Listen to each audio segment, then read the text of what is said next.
Hello and welcome to the Elly Twineyo show. This is the place where we bring you ideas that matter so that you can understand, decide, and move. Every week we bring you what I call issues on knowledge pillars of development insights, exporting basics, the family business, and the society. But today, we are focusing on exporting basics. Why do companies export? Why should countries be concerned? Exporting. Why should companies export? There are several reasons why companies should export, and we are going to look at some of them. The main key reasons why companies export.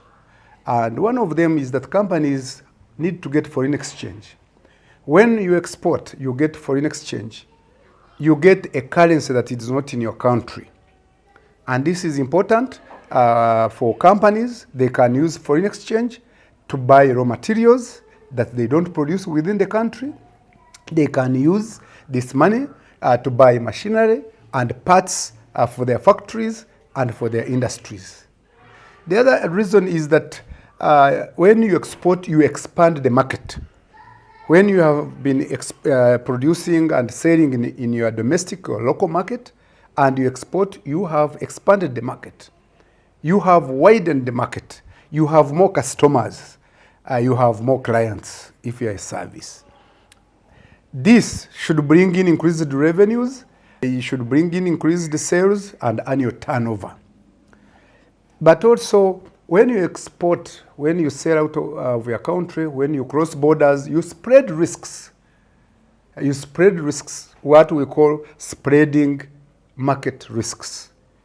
In case the domestic market misbehaves, you can rely on the export market.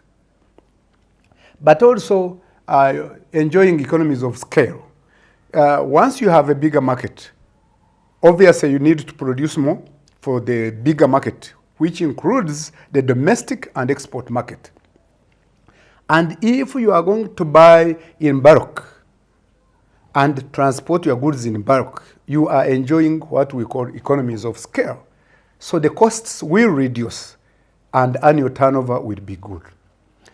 The other aspect why companies export also is you want to prolong the life cycle, the product life cycle of some of your products or brands. I'll give the example of Japanese cars.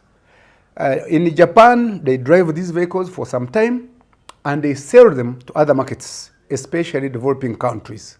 In those markets, people buy them, and once they buy them, the companies in Japan get more sales. They are selling these second-hand cars in other markets while they are producing and selling newer cars in the Japanese market. And that is important for these countries. And we call it prolonging the product life cycle of some of these products and some of these brands. But there is also another important aspect, which is innovation. When you enter a global, international, export competitive market, then you are exposed to many brands, you are exposed to many competitors, you are exposed to many companies, all competing for the same piece of the pie. And you will be forced to be creative, you will be forced to innovate, you will be forced to do a better job, you will be forced sometimes to come up with new products that can be competitive in the new market.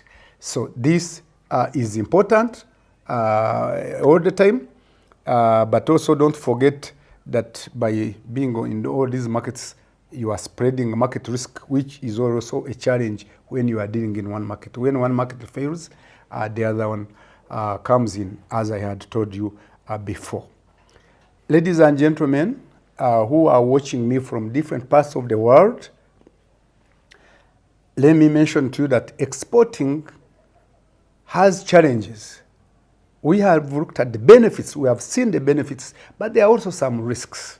Like any other business, you have benefits, but you have risks. These are not to discourage you from exporting, but you need to be aware of them and know how to mitigate them.